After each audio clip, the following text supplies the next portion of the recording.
Tip number 2. Make sure you get a good flow of air through your nose.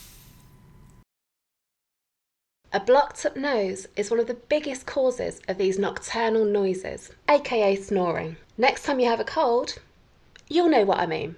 You can compare it to a vacuum. These are your lungs, these are your airways, and this is your nose.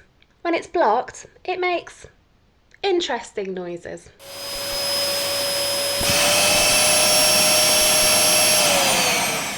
What can be helpful here is not vacuuming, but nasal irrigation that really cleans your nose. Try doing a search for nose buddy on my channel. Another good option is to use a nasal dilator inside your nose. It opens up the nostrils so you can get a good flow of air.